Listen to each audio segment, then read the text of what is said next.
A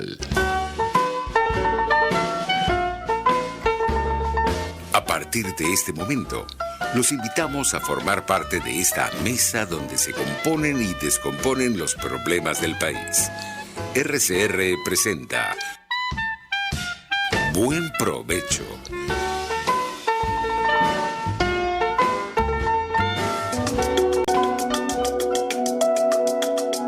Monitor de Derechos Humanos, con el abogado penalista Fernando Fernández.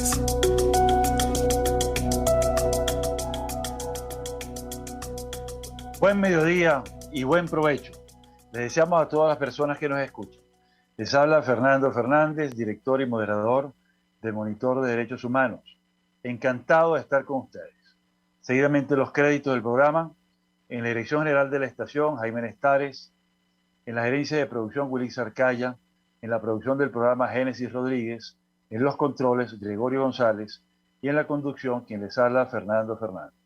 Este programa se transmite en todas las plataformas digitales rcr750.com, rcr.tv y rcr750. Estamos también en YouTube, rcr750. Esta es la radio que se ve. Monitor de Derechos Humanos tiene cuenta en Twitter, @dhmonitor, @fm_Fernández, y también una cuenta nueva por el tema tan importante, @Monitor Indígena. Etiquetas en funcionamiento, hashtag Monitor de Derechos Humanos, hashtag Observa Atrocidades, hashtag DH Pueblos Indígenas. En Instagram estamos también en @DH Monitor. Hoy miércoles 7 de septiembre de 2022 contamos con la presencia de María Alejandra Aristigueta, quien es internacionalista, una experta reconocidísima en los temas de las Naciones Unidas, una fuente inagotable de información y de experiencia. Es consultora en el tema Naciones Unidas, derechos humanos, todo lo asociado. También fue embajadora ante la Confederación Suiza. ¿Cómo estás, María Alejandra? Bienvenida. Hola, Fernando, encantada de estar aquí. Gracias por invitarme. Bueno, es la segunda vez que nos acompañas. Qué placer y qué importante tu papel, el que has jugado y el que sigues trajinando y tramitando allá en el corazón de Europa. Cuéntanos, ¿qué te motivó a hacer este artículo tan espléndido que hemos divulgado en nuestras cuentas en tu columna de La Gran Aldea, donde hablas de la geopolítica y los derechos humanos y el tema tan importante, entre otros, también vitales, de la designación de no solamente del alto comisionado o de la alta comisionada de derechos humanos, sino primordialmente, como enfocas en tu artículo, de la renovación del mandato de la misión de determinación de los hechos en Venezuela. Cuéntanos qué te motivó y qué nos traes de nuevo en esta materia. Bueno, Fernando, lo primero, que creo que hay una constatación que pocas veces ponemos de manifiesto, y es el hecho de que el Consejo de Derechos Humanos es un órgano político y está inmerso en la gran geopolítica mundial, que no solamente se lleva a cabo en la Asamblea General en la ONU o en el Consejo de Seguridad, sino que también se lleva a cabo en Ginebra. Y que muchas veces nosotros pedimos o queremos que el Consejo de Derechos Humanos razone y funcione como un órgano más policial o más jurídico, como que sea un tribunal, una especie de tribunal, y olvidamos ese carácter político y geopolítico que tiene, ¿no? Entonces, un poco esa constatación de la geopolítica, cuando uno ve cómo se mueven las dinámicas, cómo se mueve el poder dentro del Consejo, me llevaron a escribir el artículo, pero además esto viene acompañado de un curso que estaba dando hace poco, en el que no solamente yo, sino otros participantes hacían mención del mismo hecho, ¿no? De que era a veces muy difícil lograr que el Consejo de Derechos Humanos llevara las cosas en un determinado rumbo, porque intervenía de manera muy precisa, intervenía la geopolítica mundial y los juegos de poder entre pues, las potencias, ¿no? No podemos hablar hoy en día de Rusia o la Unión Soviética y Estados Unidos, pero sí podemos hablar de Estados Unidos, la Unión Europea, China, Rusia y otros actores muy importantes que están dentro de este esquema y que andan en un permanente pulso para tratar de avanzar la agenda en un sentido o en otro. Y eso era un poco la razón por la cual eh, arranqué tratando de ubicar el tema de los derechos humanos en esa dimensión. Luego tú me preguntas cómo esto incide en la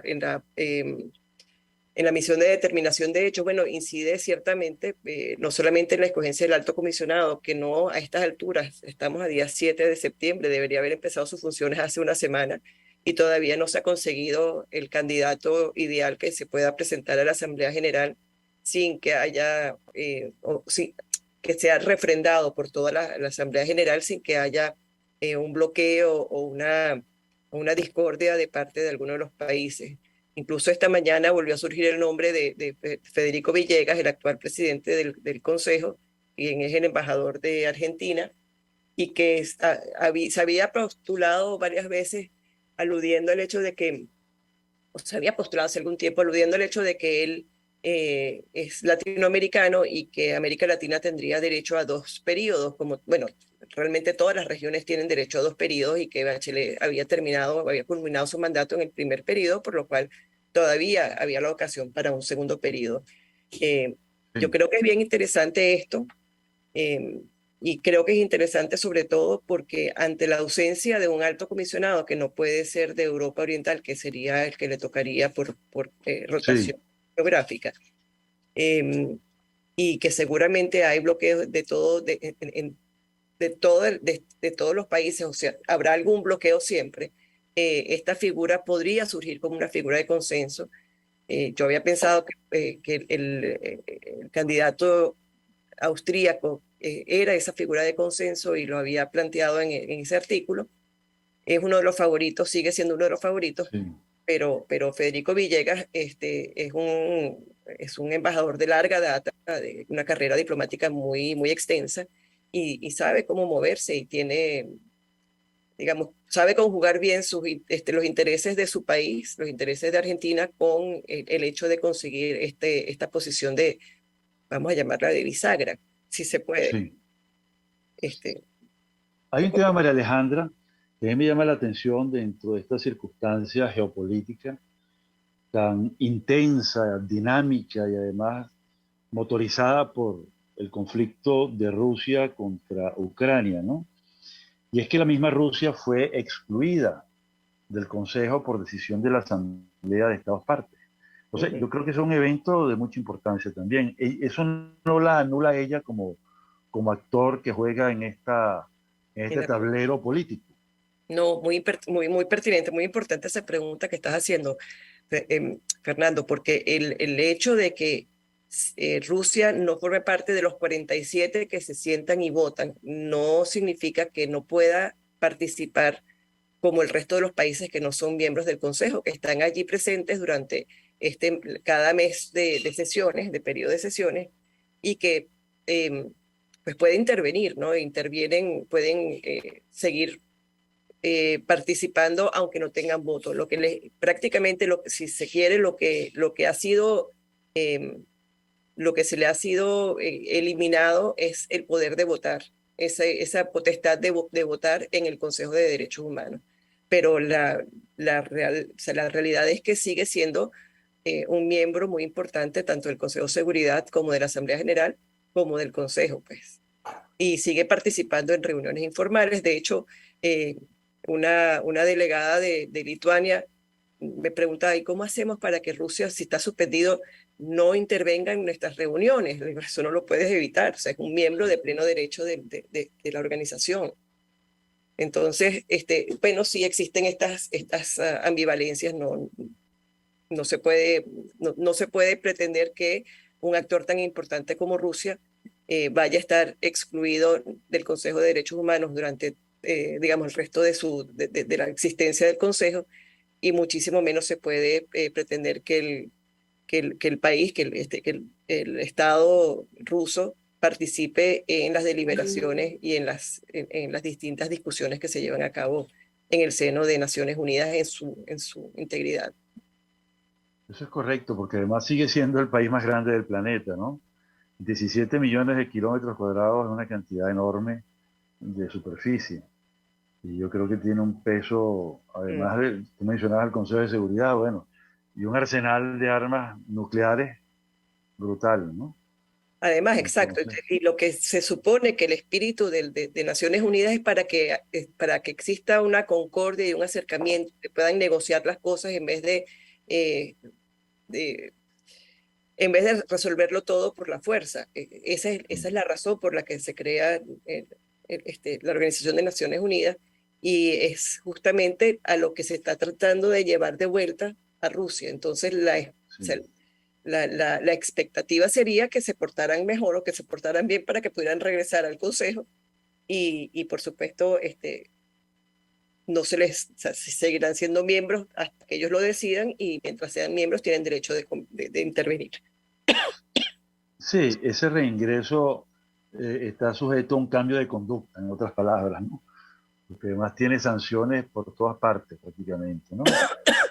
Así es, Europa, Estados Unidos, Japón, Reino Unido, la por misma todas partes. Suiza, por todas Pero partes, ¿no?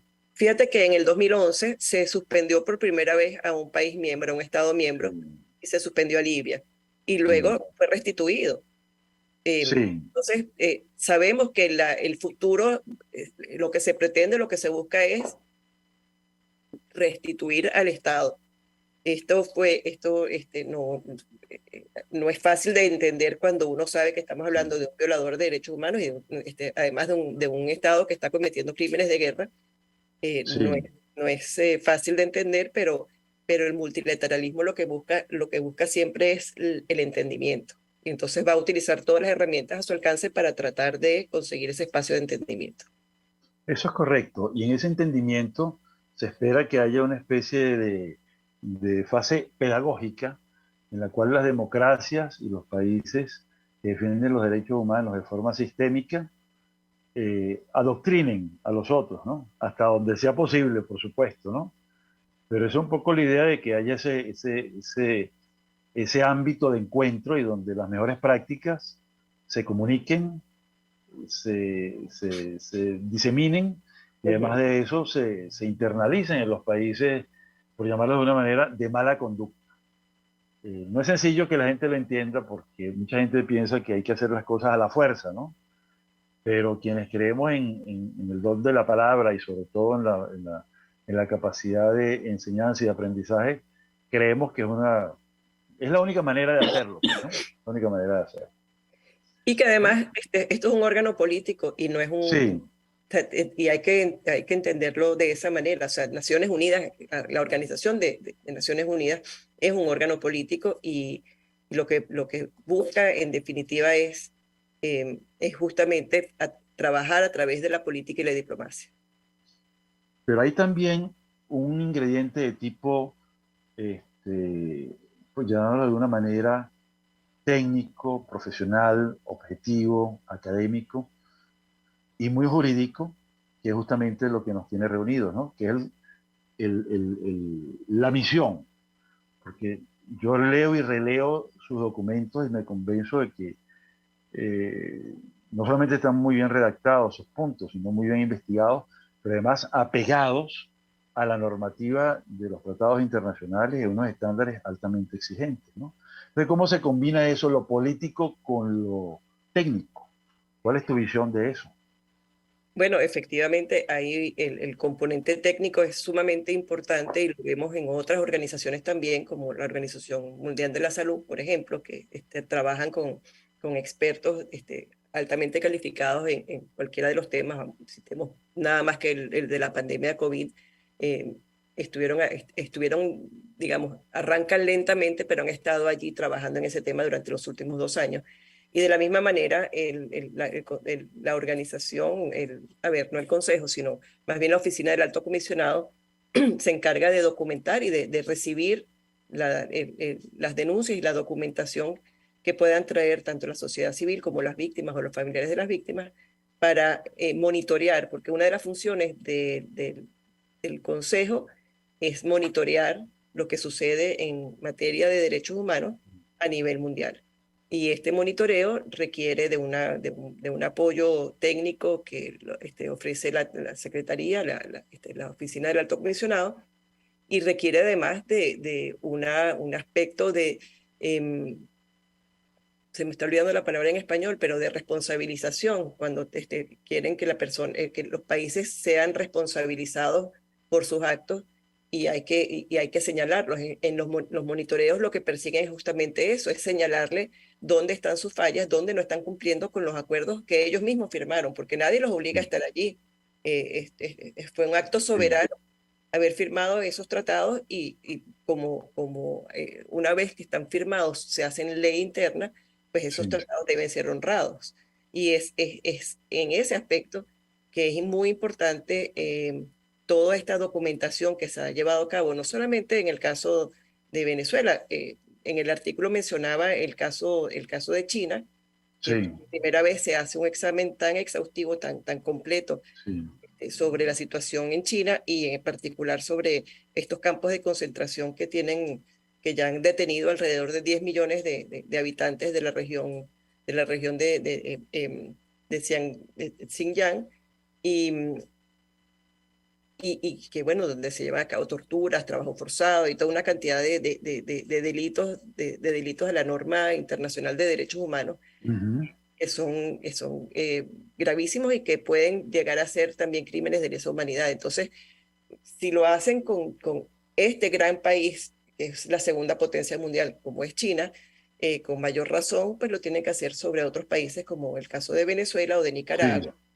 sí, Lamentablemente no lo han hecho con Cuba en lo que va o sea, en estos últimos 15 años no ha habido un sí, informe sobre Cuba, faltaría que también tuvieran la valentía de hacerlo sobre Cuba, pero sí, la misión de determinación de hechos de Venezuela también ha sido un trabajo sumamente eh, ponderado, metodológicamente impecable, sí, con una documentación muy clara y muy precisa, con discusiones directamente con sí, autores, con sí, perpetradores y con víctimas y familiares de víctimas. Entonces tienen un panorama muy sí, completo y esperamos que en este último informe que al llegar al final de su mandato puedan, sí, puedan identificar o puedan dar cuenta de las cadenas de mando en una sí, serie de crímenes cometidos en Venezuela y que esa información sirva para abonar la oficina del fiscal de la CPI, como lo hemos sí, conversado en otras oportunidades. Pues lo que se espera de esto es que esta información, si bien es cierto, no se puede incorporar a una demanda suficientemente porque tiene que ser, porque el mecanismo de la CPI es diferente, sí nos está dando contexto, nos está señalando una dirección y puede servir para tener los elementos necesarios para justamente remitirlos a la CPI o para conformar las pruebas que ellos requieren para poder dar lugar ujú, a una demanda. Entonces, en ese sentido es muy importante el trabajo que hacen desde el punto de vista técnico, donde no cabe pues el tema político. Ahí sí no interviene el tema político. Interviene para hacer sí, acciones, pues, pero no interviene desde el punto de vista de lo técnico propiamente dicho.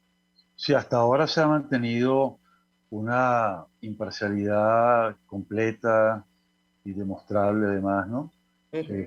Tú mencionabas como órganos técnicos la Organización Mundial de la Salud, pero ahora se ha puesto, digamos, sobre el tapete este organismo que controla las emanaciones nucleares, que está ahora en Zaporiña, en Sí, Ucrania, ¿no? sí, Que impresiona su capacidad técnica.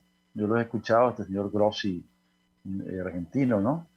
Pero además asombra la valentía de estar metidos en el centro del infierno, ¿no? Una zona en conflicto y además con grave riesgo de escape de emanaciones radiactivas, ¿no? Entonces, sí. realmente impresionante, ¿no? Impresionante.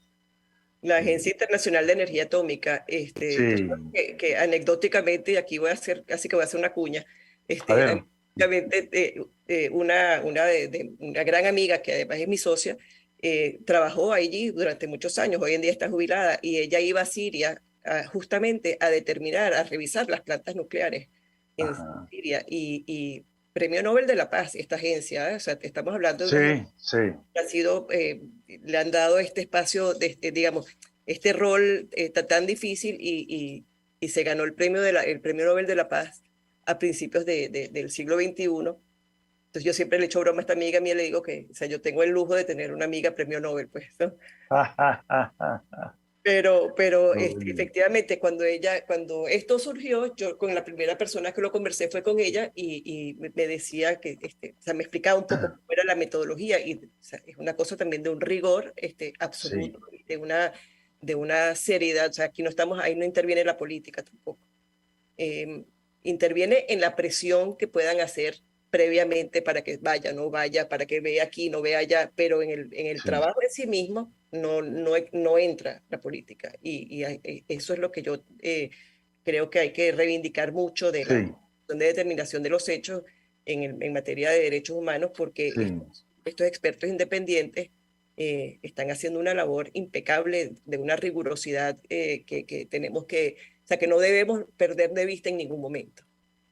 Sí, vamos a interrumpir unos minutos porque vamos a anuncios institucionales, pero volvemos en unos minutos, ¿no? Pero quiero dejar el tema aquí, así que el trabajo de la misión, porque recientemente estuvieron en la zona fronteriza de Venezuela, concretamente en Colombia, y creo que también fueron hasta Brasil, constatando la situación con víctimas y también con ex victimarios que han desertado pues de las líneas de la violación de derechos humanos y de la comisión de crímenes, la perpetración de crímenes. Y bueno, eso les ha permitido tener una visión de primera mano de los acontecimientos, ¿no? Es casi que una visión de primera mano en el terreno. No llega a ser al 100%, pero tiene tanta utilidad como la tuvo también en el caso de Myanmar, porque se hizo el trabajo desde Bangladesh, debido a que Myanmar no permitió el acceso de los expertos. Ujú. Entonces, bueno, vamos a quedarnos aquí, cerramos nuestra conexión y volvemos en unos minutos mientras se hacen los anuncios institucionales. Muchas gracias. Seguimos con María Alejandra Vistiguieta.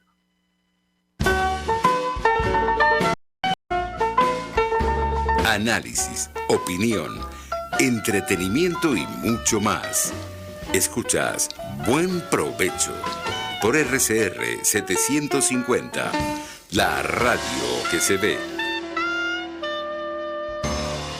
Sintonícenos a través de Periscope, @RCR750, la radio que se ve. Amigos, nace un nuevo concepto de farmacia en Venezuela. Farmacia CVS y más. Todo lo demás. En Farmacia CVS, en español CVS, lo consigues todo en un solo lugar. Salud, belleza, hogar y comida. Un nuevo concepto en todo para un nuevo concepto de vida. Farmacia CVS y más está en el CCCT nivel C1, frente a Beco y al lado del Banco Mercantil. En Instagram, FarmaCVS. Farmacia CVS y más. Todo lo demás. Antes de empezar el día, entérese de lo que acontece en el país junto a Pedro García Otero en Titulares de la Mañana. De lunes a viernes a las 6:30 de la mañana. Acompáñelo y empiece su día bien informado. Titulares de la Mañana con Pedro García Otero. Solo por RCR 750 AM. Porque lo bueno une. Ante el agobio diario, siempre se agradece una pausa. De lunes a viernes, Verónica Oliveros te trae un cafecito para el alma en Sin Estrés, la revista radial de Radio Caracas Radio, con música, cultura, salud, emprendimiento, terapia, astrología y más. Cada tarde a las 3 nos ponemos en modo Sin Estrés por RCR, la radio que se ve. Pluralidad contigo. Respeto contigo. Responsabilidad contigo. Lealtad contigo. Estamos contigo y punto. De lunes a viernes a la 1 de la tarde. Contigo, solo por RCR 750 AM. Porque lo bueno une. RCR 750 AM.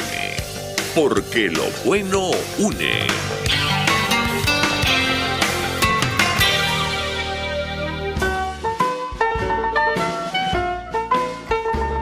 Usted escucha Buen Provecho por RCR 750, la radio que se ve.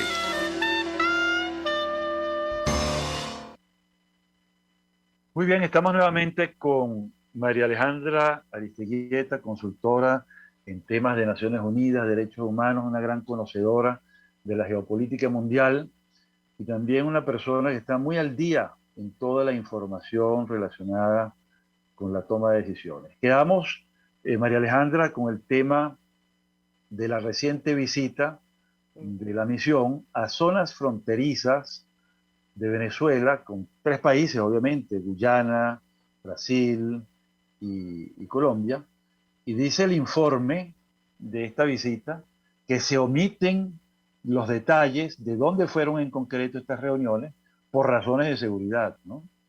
Entonces, ya estamos hablando de un tema técnico de mucha precisión, un protocolo riguroso para garantizar la confidencialidad a las víctimas y también a los propios miembros de la misión, pues, porque estamos hablando de zonas difíciles en el sentido, pues, de la seguridad. Entonces, ¿qué comentarios tiene sobre eso? Y luego hay otras preguntas que vamos a ir abundando más adelante. Ok, chévere. Mira, en relación con esa misión a la frontera, acuérdate que no es la primera vez que lo hacen. Antes lo hizo el equipo de Bachelet, quienes llevaban el escritorio de Venezuela. También fueron a Brasil y fueron a la frontera con Colombia, pero además luego se expandieron un poco por el mundo. Estuvieron en España, estuvieron en México, estuvieron si recuerdo bien, estuvieron en Francia también, estuvieron en distintas partes para poder conversar con las víctimas que han podido salir de Venezuela o sus familiares y que están en una situación de resguardo o que están en una situación más protegida que quienes están todavía en Venezuela, justamente por temor a la persecución. Y tú hacías mención del caso de Myanmar, que se ubicaron en Bangladesh. Bueno, el primer informe que hizo en la época del alto comisionado Said, el primer informe se hizo desde Panamá, porque no les dieron acceso a Venezuela. Entonces, hay una costumbre, digamos, hay una tradición, no llamemos costumbre, es una tradición que en estos países donde hay manifiestas violaciones a los derechos humanos, hay una dificultad de poder trabajar y de poder desempeñar el trabajo como debe ser. Y por lo tanto, se buscan alternativas y entre estas alternativas está esta fórmula de trabajar de manera remota. La misma Comisión de Determinación de los Hechos estaba trabajando, por mucho tiempo estuvo trabajando desde Panamá. Entonces, y si regreso al informe de China, también los perseguidos que pudieron entrevistar están en buena parte son personas, o sea, la información que pudieron documentar en buena parte es de personas que están viviendo en otros países del mundo, y entonces la información que se pudo recabar ha sido información recabada de manera remota, porque tampoco les permitieron la entrada al país para constatar el estado o la situación de estos centros de reeducación, entre comillas, que son en realidad unos campos de concentración. Entonces, es parte de la metodología, y yo creo que eso también abre un compás muy importante y muy interesante, porque no se detienen o no se limitan por la oposición que pueda presentar el régimen o el gobierno dictatorial de turno que estén investigando. Y en este caso, en el caso de Venezuela, pues no hubo excepción. Como Venezuela no les permitió nunca la entrada, el gobierno ilegítimo de Venezuela no les permitió en ningún momento la entrada, ellos continuaron haciendo su labor, identificando y documentando a víctimas que ya están en el exterior. y me parece excelente que haya sido así, no solamente a víctimas, sino como tú bien señalabas, también a perpetradores, también a personas que tuvieron bajo su responsabilidad torturas y detenciones, y que hoy en día están dispuestos no solamente a contar sus casos y su propia experiencia, sino a señalar a otras personas que estarían cometiendo estos crímenes en Venezuela todavía actualmente. Sí, hay muchos casos de arrepentidos que por una razón u otra, muchas veces hasta de tipo psicológico, el sentimiento de culpa, Ujú, los lleva a revelar, a rebelarse frente a las violaciones sistémicas y sistemáticas de derechos humanos y se niegan a seguir participando. Son temas de conciencia. Y en otros casos son temas de supervivencia también, porque pasan a ser perseguidos ujú, también, ¿no? exacto. Pasan a ser Entonces, perseguidos y pasan y tienen temas, sí hay efectivamente un tema de conciencia, pero también hay un tema de, eh, de esta necesidad como em, de librarse, no de la culpa, sino de librarse de la información. Y en ujú, cierto modo es como una venganza más bien, ¿no? O sea, yo soy un sí, perseguido, pero bueno, yo tengo también armas con las cuales defenderme. Y bueno, sí, me parece que todas estas personas que además en algunos casos han sido obligadas, porque cuando estamos hablando de los bajos rangos, son más sí, las veces que los autores materiales han sido obligados a hacerlo que, sí, que los autores intelectuales que están en escalafones más altos y que son, digamos, quienes más bien controlan el poder, que en ese caso, pues poco es el remordimiento que puedan tener, mientras que estas personas de más bajos rangos sienten la necesidad como tú decías, de quitarse esa culpa de encima, pero al mismo tiempo como de vengarse, de hacerse justicia, vamos a decirlo, de hacerse sí, justicia porque le impusieron esa labor. sí, que termina siendo repudiada hasta por sus propios familiares y por su entorno personal, y no pueden seguir guardando esos secretos Exacto. por siempre, ¿no? Es una manera de resolver esas dudas existenciales, de conciencia, culpa, etcétera, ¿no? Y también, como tú dices muy bien, de pasar una factura frente a lo que fueron obligados a hacer, ¿no? Por Ujú. amenazas, por miedo a perder el trabajo, por amenazas físicas, o de daño a sus familiares, en fin. Son muchas las estrategias de los poderosos para influir en la conducta de los perpetradores inmediatos, ¿no? Ujú. Así es. Y justamente la tarea de la misión es dar con las responsabilidades mayores, porque eso está en consonancia con el Estatuto de Roma, que privilegia y que enfoca la responsabilidad de los jefes y superiores, ¿no? Y es justamente el factor desencadenante, es como el motor de todo lo demás. Ujú. Todo lo demás pasa a ser como un efecto inevitable, como una especie de catarata, como una especie ¿cómo llama eso? De alud, de deslave, que de Ujú. arriba hacia abajo va arrastrándolo todo, ¿no? Y además, entonces ahí tú ves la necesidad a ver, más que la necesidad, la importancia de que la misión de determinación de hechos continúe su trabajo, Sin porque duda. en la medida en que vayan entendiendo y vayan documentando esta información y Sí, vayan pudiendo acceder a ella a través de testigos, a través de perpetradores, etcétera, en esa misma medida tendrán unos casos mucho más completos que pueden ser, como ya hablábamos al principio, remitidos eventualmente a la CPI.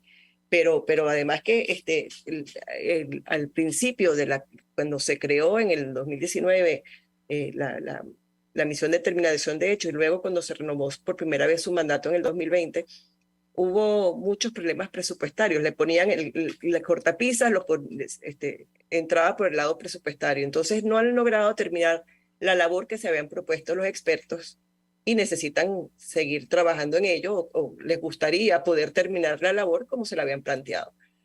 Yo creo que eso es muy relevante para los efectos a ver, primero que todo para las víctimas y sus familiares, porque sí, es como, es un deber ser y es una, creo que el Consejo de Derechos Humanos le debe eso a los familiares, porque se necesita se necesita documentar suficientemente para poder luego llevar a la justicia y para poder asegurar una rendición de cuentas adecuada. Pero esta misión de determinación de hecho estaba, como tú bien sabes, estaba se llega al fin de su segundo mandato ahorita, y estaba muy en duda en marzo y en junio de este año, digamos, en los dos consejos que preceden este de septiembre, estaba muy en duda la posibilidad de renovarla por un año más o por un periodo más, y en parte gracias al trabajo que ha realizado la sociedad civil, pero también en parte por el tema geopolítico, hoy en día hay mucho más interés, y lo he recibido de buena parte de las delegaciones europeas y de no pocas delegaciones de América Latina, que le parecen que es importante continuar este trabajo hasta su final, pues hasta que se logre recabar toda la información que se han propuesto recabar. Sí, hay un tema muy importante. Yo creo que las expectativas respecto de esta nueva rendición de informes, que es en los próximos días. A partir del 12 se reúne el Consejo, entiendo, ¿no? Uh-huh. Entonces es el tema de los jefes y superiores y quienes pudieran ser, digamos, sujetos a una investigación ya formal por parte de la Fiscalía. Y eso es utilísimo, muy importante. Pero también va a estar el tema indígena. Por lo menos así lo dicen en el objetivo de esas visitas que hicieron a los países fronterizos con Venezuela, ¿no? Uh-huh. Ahí lo mencionan. Y el tema de los indígenas es para mí muy particularmente importante por lo aislados, por lo solitarios, por lo frágiles que son estos pueblos y comunidades, y por la ausencia del debido cuidado que debía tener el Estado en sus emprendimientos económicos, como por ejemplo el arco minero. Y no te estoy hablando de los términos o de los usos que se están dando de tipo corrupto, crimen organizado, etc. El simple hecho de la extracción ya es un acontecimiento muy grave para la selva, para la llamada Amazonía venezolana, ¿no? Entonces, yo espero que en esta ocasión esta misión pueda dar una información que ilustre la gravedad del problema, ¿no? Mira, en el 2019, cuando se estableció la primera, digamos, cuando se discutió y se negoció la primera resolución, nosotros nos aseguramos de que estuviera incluido el tema del arco minero del Orinoco, que estuviera incluido el tema indígena. Y una de las cosas que nos decían como para desalentarnos era que por su ubicación geográfica y por las dificultades que se tiene con el régimen venezolano, iba a ser poco probable que se pudiera lograr esa información y que se pudiera llegar al nivel de detalle que se necesitaba, de acuerdo con la metodología. Entonces, el hecho de que se pueda o se presente dentro de la misión de determinación de hechos, vaya a rendir un informe sobre este tema en específico, en sí mismo es un gran logro, porque, bueno, no solamente lo consiguen a través de estos informes remotos, sino porque la sociedad civil venezolana se vale de todo tipo de astucia intelectual para poder hacerle llegar esta información a los que están recabándola, ¿no? Y eso me parece que es excelente, porque también te está hablando muy bien, te está hablando mucho. Y no, a ver, no lo voy a calificar como bueno o malo, sino se está hablando mucho del espíritu del defensor de derechos humanos, que no se amilana con nada y que le consigue la vuelta a todo, y termina, bueno, a través de distintas organizaciones, termina haciendo llegar la información hasta que se pueda considerar adecuadamente. Entonces yo sí creo que este tema esté en el informe de ahora del mes de septiembre es un triunfo. Es un éxito, vamos a ponerlo así, más que una victoria, porque no me gusta calificar las cosas realmente es un éxito de la nación, y es un éxito de la sociedad civil y, por supuesto, de las comunidades indígenas, que siguen siendo unas comunidades sumamente valientes y aguerridas, y que defienden lo que es más preciado para todos, que es, por supuesto, su territorio. Sí, su hábitat, ¿no? Y justamente, qué bueno que mencionas lo de la sociedad civil, me siento incluido, porque además de esa astucia y esa valentía, está el hecho de que ya hay una sociedad civil indígena movilizada y sumamente culta y proactiva, que es algo realmente impresionante, que echa por tierra cualquier prejuicio que se pueda tener respecto de ellos, porque gente de un alto nivel educativo y además formativo. Conozco varios de ellos que son abogados, que son líderes en sus comunidades y han desplegado un trabajo valiente, no solamente a nivel de medios, de redes sociales, sino a nivel de tribunales. Entonces, eso le da un peso, una solidez, una contundencia que les proporciona un enorme valor de credibilidad, ¿no? Creo que en esto la credibilidad es sumamente importante. Pero mira, el Que viene tiempo, con la seriedad que viene con sí, la seriedad en el trabajo es la que te otorga esa credibilidad, y yo exactamente, coincido contigo, y además conozco unos cuantos de estos abogados a los que estás haciendo referencia, y de verdad me quito el sombrero con el trabajo que ellos hacen. sí. Fíjate, se nos está acabando el tiempo, pero había un tema pendiente sobre distintas cosas de tu artículo. Y quisiera darte estos minutos que quedan para que tú expongas los temas que te parecen de interés. Bueno, creo que hemos recorrido prácticamente todos los temas. Estaba el tema del alto comisionado y cómo la Sí, política está incidiendo en eso, el tema de cómo incidió en el informe de China, y sí, China presionó tanto para que ese informe no saliera, cómo lo estamos hablando ahora, cómo la misión de determinación de los hechos también ha sido víctima de esta geopolítica, si se quiere. sí, Y el tema que queda pendiente es que Venezuela todavía osa presentarse por un nuevo periodo de 3 años más ante el Consejo de Derechos Humanos. O sea, Venezuela, que ha sido ya señalado por distintos informes, incluyendo este de la misión de determinación de hechos, como un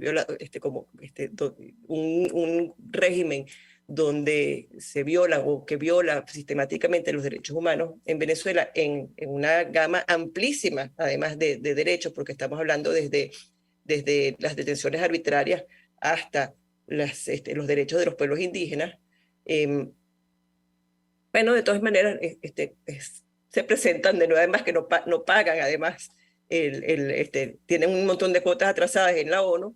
Bueno, se presentan de todas maneras, tienen el tupé pues, de presentarse de todas maneras para ser de nuevo, se postulan pues para ser de nuevo miembros del Consejo de Derechos Humanos. Por suerte le han salido al paso dos países que tienen un récord democrático, sobre todo hasta el momento, pues no sabemos cómo va a ser el futuro, pero hasta el momento tienen un récord democrático, y además tienen una solvencia internacional única, como son Costa Rica y Chile. sí, Sé que todos tenemos nuestro corazoncito con el tema chileno, por razones evidentes, y sí, estamos muy contentos que la Constitución, el proyecto de Constitución sí, fue rechazado, pero en lo que se refiere al tema internacional, Chile es una institución y es sí, un país que respeta y promueve los derechos humanos, digamos, es un gran actor en el derecho internacional y en la diplomacia multilateral.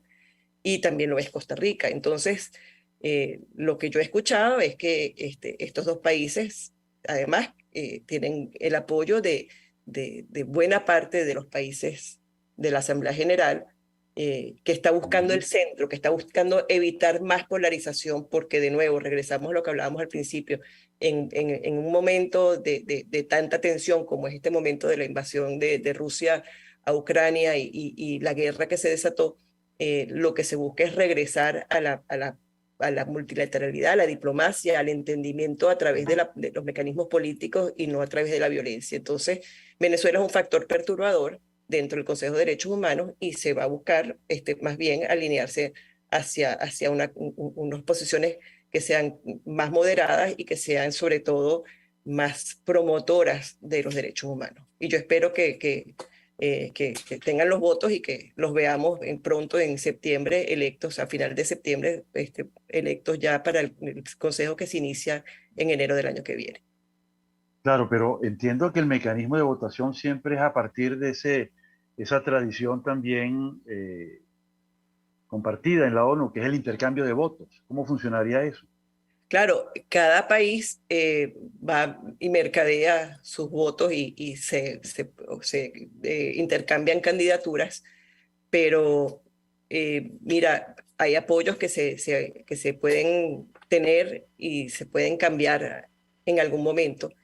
Em, pero en ese intercambio de votos, yo tengo entendido que estos dos países ya cuentan con los votos suficientes para, eh, para que sean electos. Y eso me parece que es importantísimo porque hicieron una labor de diplomacia durante un periodo de tiempo suficientemente grande para garantizarse esos votos.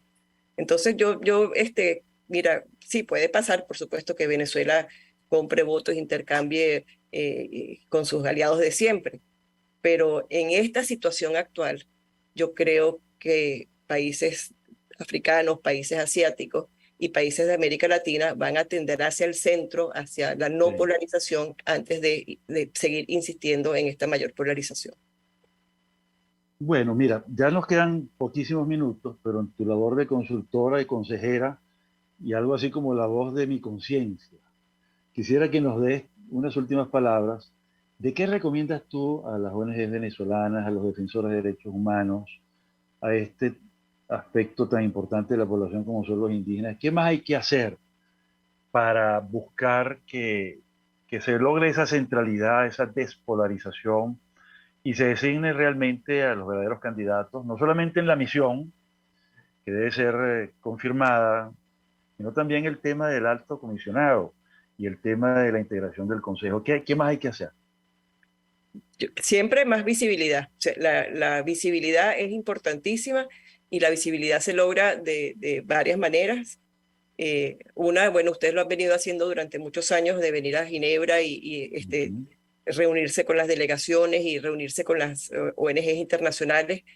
Pero yo siempre sostengo que lo más importante es, porque uno está compitiendo con muchas noticias mundiales, ¿no? Y el tema venezolano estuvo en el tapete en el 2019, todavía un poquito en el 2020, pero luego se esfumó. Y el tema del arco minero nunca ha terminado como de formar parte de esas noticias mundiales como podría haber sido el tema en el pasado, y hablo de los años 90, hace muchos años, como fue el tema, por ejemplo, de los garimpeiros, que sí hubo toda que surge una cantidad de iniciativas medioambientales cuando ven la depredación eh, del Amazonas del lado de Brasil. Eh, ¿Qué pienso yo? Que bueno, que hay que acercarse a muchos gobiernos de izquierda de América Latina, los más moderados, eh, a los países amazónicos, y esto lo pueden hacer perfectamente a través de las comunidades indígenas, porque son ellos los que van a ayudar a darle más visibilidad y más voz. Y por último, bueno, seguir trabajando con mucha seriedad. Eh, el, el, el punto más importante es que nosotros tendemos a pensar que las cosas salen fácil y uno le consigue la vuelta y no sé, no, eso no funciona a nivel internacional. O sea, uno tiene que presentar las cosas con mucha seriedad y seguirlo haciendo como lo han venido haciendo, y acompañado quizás y ahí voy a poder ayudar porque tengo un nuevo proyectico que te voy a contar después, eh, que un nuevo nos puede servir de plataforma para justamente ampliarle esa voz a los indígenas, Ujú. a la comunidad indígena. Magnífico. Sí, vamos a compartir algo. Yo también te voy a enviar algún asunto sobre los posibles crímenes que se han venido cometiendo allá desde el ángulo del derecho penal internacional. O sea que las comunidades indígenas deberían estar en el centro del debate y como tú lo has dicho, hay que poner en evidencia los desastres del arco minero, que son peores que la deforestación con fines agrícolas o con fines agropecuarias que hay en Brasil y en otros países, ¿no? Porque en esos casos se mantiene incólume el suelo, se puede empobrecer, pero hay vegetación y se puede resembrar. En cambio, la forma en que se está ejecutando el arco minero aquí hace que los suelos sean irrecuperables, se conviertan en desiertos, en sabanas estériles, ¿no? Entonces yo creo que ahí hay un temazo importantísimo, no solamente para los indígenas, sino egoístamente también para los que vivimos en sitios urbanos, porque la supervivencia del planeta está en el tema climático, ¿no? Entonces yo creo que Sí. allí tendremos ocasión de volver a conversar, María Alejandra, ya será la tercera. Con muchísimo gusto, ¿no? Siempre a la orden, y además espero que sea la tercera y que vengan muchas más después. Muchas más, seguro que sí. Bueno, nos despedimos. Muchísimas gracias, María Alejandra, y estaremos pendientes de qué se decide en el Consejo de Derechos Humanos a partir de los próximos días. Muchísimas gracias. Hasta el próximo miércoles. Nos despedimos. Chao, hasta pronto. Chao. Monitor de Derechos Humanos, con el abogado penalista Fernando Fernández.